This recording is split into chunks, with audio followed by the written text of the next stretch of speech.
Hello everyone, this is epic sir. आज हम पढ़ने वाले हैं एनसीईआरटी क्लास 6 साइंस चैप्टर 10, जिसका नाम है motion measurement end of distance. Motion and measurement of distance. तो मोशन हमने पहले जो चैप्टर इसमें पढ़ा था कि ह्यूमन कैसे मोशन करते हैं। अब हम इसमें पढ़ेंगे कि एक जगह से दूसरी जगह का जो मोशन है, कोई भी ऑर्गेनिज्म है या डिफरेंट टाइप्स के जो भी मोशंस हैं पर्टिकुलरली, उनको हम समझेंगे इन द रेस्पेक्ट ऑफ, मतलब हम एक तरह से फिजिक्स में जैसे मोशंस को डिस्क्राइब किया जाता है उसका एक बेसिक हम समझेंगे मोशन के बारे में। मेजरमेंट, तो जो कौन से पैरामीटर्स हैं जो मोशन को मेजरमेंट, जो मोशन के अंदर यूज़ होते हैं पैरामीटर्स, वो पैरामीटर मेजरमेंट में काम आते हैं, तो उन पैरामीटर्स को भी जानेंगे। और डिस्टेंस तो हमको पता ही है, एक जगह से दूसरी जगह की जो दूरी होती है उसको हम क्या बोल देते हैं, डिस्टेंस। इसको हिंदी में बोल सकते हैं हम दूरी। ठीक है, तो आगे हम बढ़ते हैं। Story of transport. तो ट्रांसपोर्ट की एक सिंपल सी स्टोरी समझते हैं। सबसे पहले क्या था, इंसान वॉक करता था या रनिंग करता था, फिर उसने क्या चूज़ किया, फिर उसने चूज़ किया कि एनिमल्स को उसने पालना शुरू किया। पालते पालते वो एनिमल्स को यूज़ करने लग गया अपने किसके लिए, लोकोमोशन के लिए, यानी कि अपने एक जगह से दूसरी जगह जाने के लिए। फिर उसने ईजाद किया व्हील का इन्वेंशन इसमें दे रखा है 3000 ईयर्स, पर मैं पता नहीं ये सही है कि गलत है। व्हील का इन्वेंशन हुआ बाद में, व्हील यूज़ करे तो व्हील से उसको और आसानी हुई, उसने फिर अपने कार्ट वार्ट बनाई उससे और फिर वो यूज़ करा। फिर उसने क्या किया, एनिमल्स को और व्हील को मिक्स कर दिया, जो कार्ट थी उसकी, उसको यूज़ करके उसने कार्ट बनाई और फिर ये यूज़ करने लग गए वो और उनको आसानी हुई। इसके बाद में क्या हुआ, साथ साथ में उन्होंने ये भी जाना कि जिसकी डेंसिटी, जिस भी मटेरियल की डेंसिटी पानी से कम होती है, वो मटेरियल पानी पे तैर सकता है। तो उन्होंने फिर समझा कि हम ऐसे शिप भी बना सकते हैं। तो अलग अलग टाइप की 15th century the ships were made to travel from one continent to other 15th century का मतलब 1400 से लेके 1500 के बाद चल रही है ईयर्स पहले। फिर आया इन्वेंशन ऑफ स्टीम इंजन कब, 19th सेंचुरी, यानी कि 1800 से लेके 1900, इसके बीच में स्टीम इंजन इंट्रोड्यूस्ड हुए, जो नया मोड ऑफ ट्रांसपोर्ट लेके आए, गाड़ी वगैरह, ट्रेन वगैरह इनसे use. Therefore the trains were powered by electricity and diesel fuel. फिर उसके बाद में क्या हुआ, एयर से भी हम ट्रेवल करने लग गए। 20th सेंचुरी में started traveling by air, invented airplanes and also started visiting places with spacecraft. Now we are seeing the advancement in the drones. तो एक तरह की ये स्टोरी लाइन थी किसकी, हमारे ट्रांसपोर्टेशन की, हम इसमें कह सकते हैं ट्रांसपोर्ट की, जो भी हमने समझा, हमने धीरे धीरे अपने एडवांसमेंट किए। To cover a larger distance in least time we choose fastest mode of transport. अब सिंपली अगर आपको एक जगह से दूसरी जगह जाना है, मान लीजिए आप डेली साइकिल से ट्रेवल करते हैं, कहाँ से, अपने घर से, होम से अपने स्कूल की तरफ। अब आपको आज बहुत ज़रूरी है, नहीं तो अगर आप टाइम पे नहीं गए तो आपके गेट बंद हो जाएंगे स्कूल के। तो आप फास्टेस्ट मोड ऑफ ट्रांसपोर्ट क्या करेंगे, आप अपने पापा या मम्मी को बोलेंगे कि यार मुझे जाओ, या भैया वगैरह को कि यार कोई गाड़ी से या फिर बाइक से मुझे जल्दी से यहाँ पे स्कूल में छोड़ा है। तो क्या होगा आपके लिए उस दिन का fastest mode of transport. Manish is planning to travel from Delhi to Bangalore. Which mode of transport should we choose from, aeroplane, train, rocket, car to reach destination in least possible time. Simply aeroplane यार, बाकी सब तो, rocket तो सबसे fastest होता है लेकिन सबसे बेहतरीन एयरप्लेन होगा, क्योंकि रॉकेट तो हम कहाँ यूज़ करते हैं, स्पेस में जाने के लिए यूज़ करते हैं ना। Measurement of distance of length, ये क्या होता है, मैं इसको थोड़ा बड़ा कर देता हूँ ताकि और आपको ईजिली समझ में आए। मेजरमेंट ऑफ डिस्टेंस और यूनिट क्या होती है, measuring an unknown physical quantity, ऐसी क्वांटिटी जिसके बारे में हमें पता नहीं है, to compare it with a known quantity having fixed value and of same kind. मतलब कि एक ऐसी क्वांटिटी को मेजर करना जिसके बारे में हमें पता नहीं है, किसके कंपैरिजन में, ऐसी क्वांटिटी है जिसका हमें पता है। अब जैसे आपको सिंपली आपको एक एग्जांपल दूं, आपको नहीं पता कि इस टब में कितना पानी है, मान लीजिए आपको पता करना है कि कितना पानी है इसमें, वाटर कितना है, तो आपके पास एक छोटा सा क्या है, एक आपके पास वो है, आपके पास ग्लास है या मग है, जिसके अंदर आपको पता है कि इसके अंदर 250 ml जो है वाटर आ जाता है। तो आप, एक तो तरीका हो सकता है कि आप मग से इसको बार बार भरें और भरें और जाने के आपको पता चला कि इसमें यार 30 मग, यानी कि 30 मग इसमें जो है आ जाते हैं, यानी इसमें जो पानी था वो 30 मग था, आपने एक मग से दूसरे इस जगह इसको निकाल दिया। तो फिर आपको क्या पता चला एक मग में 250 ml है, तो 30 मग्स में कितना हो गया, 30 मल्टीप्लाई बाई 250। जो आंसर आएगा वो आपका इसमें इजीली आ जाएगा। ये 3 5 15, तो ये आपका हो गया 5 और 3 2 6 7, तो ये ml, यानी कि 7.5 लीटर इसमें पानी था। तो ऐसे हम इसको यूनिट हम बोल सकते हैं।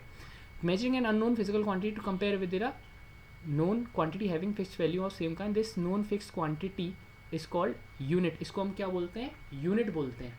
some unit which are used by used but they are not standard, मतलब पहले के ज़माने में ये एंशियंट टाइम में इनको यूज़ किया जाता था, एंशियंट टाइम में, क्योंकि उस टाइम पे स्टैंडर्डाइजेशन इतनी नहीं थी और लोग अलग अलग तरह से, जैसे 4 मुट्ठी चावल या जो भी आपका हाथ से ही नाप देते थे कितना लंबा है। तो क्यूबिट क्या होता था, इस हाथ का जो डिस्टेंस है पूरी की वो क्यूबिट होता है। हैंड स्पैन जो आपका हाथ का पूरा आप फैला देंगे तो हैंड स्पैन हो जाएगा वो। यार्ड क्या होता है, हमारे हाथ से और जो हमारे चेस्ट के बीच से जो ब्रेस्ट बोन है वहाँ तक की डिस्टेंस को हम यार्ड बोल देते हैं।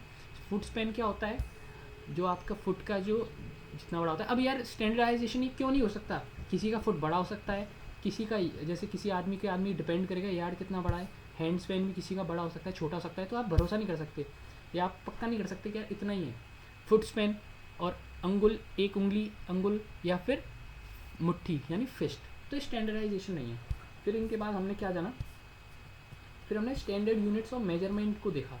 कौन कौन से थे वो, मीटर, सेंटीमीटर, मिलीमीटर, किलोमीटर, समा स्टैंडर्ड यूनिट ऑफ मेजरमेंट जो आप देखते होंगे डेली मेजरमेंट में। और मीटर जो है एसआई यूनिट ऑफ मेजरमेंट है, मतलब कि ये यूनिवर्सल है, एक तरह से क्या बोल सकते हैं हम इसको, ये यूनिवर्सल है, इसको हर जगह आप यूज़ कर सकते हो। सिस्टम इंटरनेशनल है, इसकी फुल फॉर्म होती है एसआई की, जो हर जगह यूज़ कराया जा सकता है। मीटर सब लोग समझ जाएंगे क्या होता है। मतलब कन्वर्जन ऑफ यूनिट आपको लगभग सबको पता ही होगा। 1 किलोमीटर में 1000 मीटर होता है, 1 मीटर में 100 सेंटीमीटर होता है, 1 सेंटीमीटर में 10 मिलीमीटर होता है। तो यहाँ पे बात क्या हो रही है, क्वेश्चन दे रखा है, Richa told her friend that the distance between our house and playground is 1.5 kilometre. तो उसके घर से और उसके प्लेग्राउंड तक की जो दूरी है वो कितनी है, 1.5 किलोमीटर है। Can you help to find the distance of our house and playground in centimetre. अब सिंपली हमें क्या करना है, 1.5 किलोमीटर को मीटर में कन्वर्ट करना है। तो ये लगभग कितना हो गया, 1500 मीटर हो गया। अब 1500 मीटर्स को आपको सेंटीमीटर में कन्वर्ट करना है। 1500 मीटर को आपको किस में कन्वर्ट करना है, सेंटीमीटर में। तो मल्टीप्लाई बाई क्या कर देंगे हम, मल्टीप्लाई बाई 100, तो 1500 और इसमें कितनी आ जाएंगी, 2 जीरो और आ जाएंगी, तो इतना हो गया सेंटीमीटर। ठीक है, आंसर आ गया आपका। आगे चलते हैं। Which unit is appropriate to measure the distance between 2 cities, kilometre और मीटर। अब सिंपली यार, अब सिटीज़ के बीच में तो काफ़ी ज़्यादा डिस्टेंस होती है, तो मीटर में तो काफ़ी लाखों में ये बात चली जाएगी। इसी वजह से हम किस में यूज़ कर सकते हैं, किलोमीटर हमारे लिए अच्छा है यूज़ करना। करेक्ट मेजरमेंट ऑफ लेंथ, इसमें करेक्ट मेजरमेंट ऑफ लेंथ बता रखी है कि सिंपली मैं आपको उसको बता देता हूँ।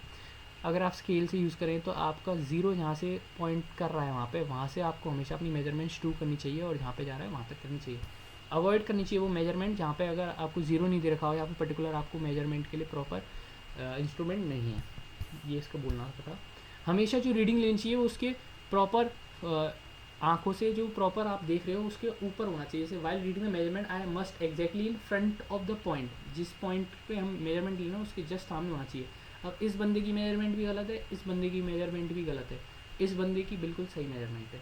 ठीक है, तो 3 स्टूडेंट इनमें से पूछ रहा है कि इनमें से सबसे बढ़िया मेजरमेंट किसकी होगी, तो सबसे बढ़िया प्रणव की होगी क्योंकि वो सबसे पॉइंट के एग्जैक्टली ऊपर है। ठीक है, आगे हम चलते हैं। हाँ, इसमें पूछा पेंसिल की लंबाई कितनी है, ये तो सिंपल सा सवाल है यार। यहाँ से लेकर यहाँ तक की जो लंबाई है वो 9 सेंटीमीटर है और यहाँ से लेकर यहाँ तक की जो लंबाई है वो 5 सेंटीमीटर है। तो 9 माइनस 5 ये कितना आ गया, 4। ठीक है, आगे बढ़ते हैं।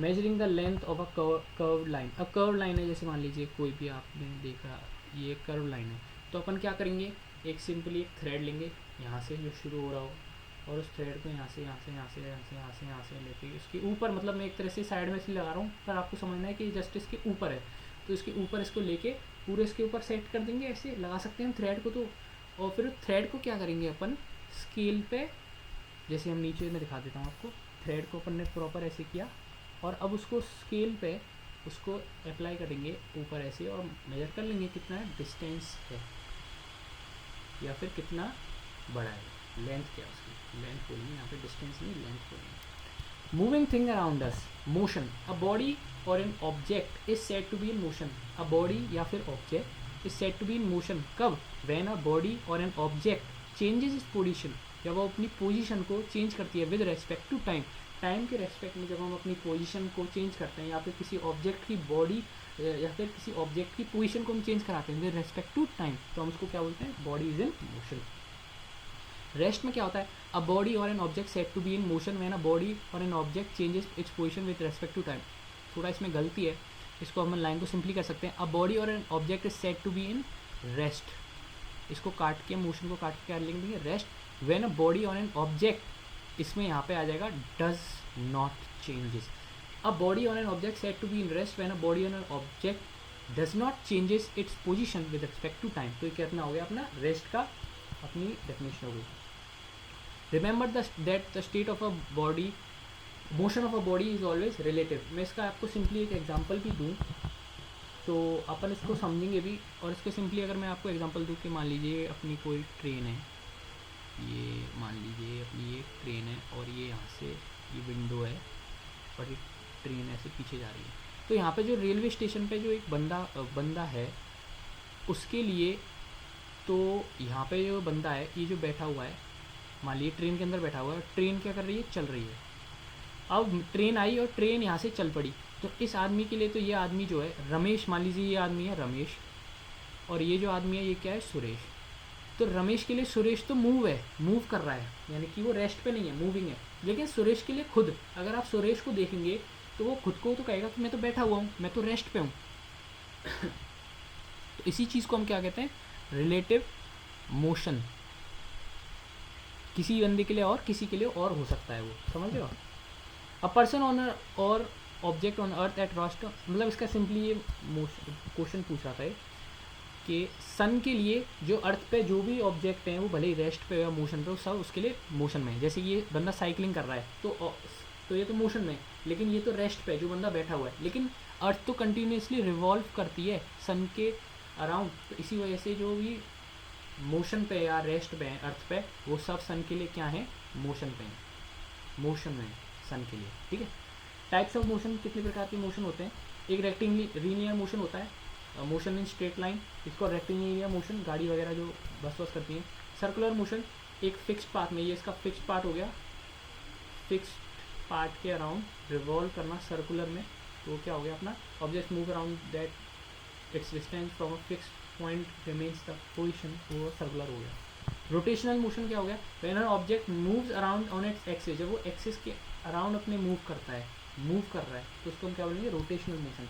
पीरियोडिक मोशन क्या हो गया, motion that repeat itself after a period of time, जैसे पेंडुलम हो जाता है, ये यहाँ जाएगा, ऊपर जाएगा, फिर पीछे जाएगा, फिर पीछे आके फिर ऊपर आएगा, तो मोशन ऑफ अ पेंडुलम होता है। अब ये एग्जांपल पूछा है इसने, a girl skating along a straight road, identify the type of motion the girl and the wheel of skate. अब सिंपली हमें पता है गर्ल आगे भी बढ़ रही है, लेकिन रोलर स्केट्स के जो पहिए हैं वो भी चल रहे हैं, तो हम कह सकते हैं रोलर स्केट के जो पहिए हैं वो सर्कुलर मोशन में, एज वेल एज वो रेक्टिलिनियर मोशन में भी है। क्यों, क्योंकि वो आगे भी बढ़ रहे हैं। तो सिंपली ये हमारा चैप्टर खत्म हो जाता है, इजी सा चैप्टर था। तो thank you everyone for watching this video, और आज का चैप्टर यहीं पे ख़त्म करते हैं, और बाय बाय। बाद में आपसे मुलाकात होगी अगले चैप्टर के लिए, मैं वीडियो डाल दूँगा। बाय बाय, जय हिंद, जय भारत।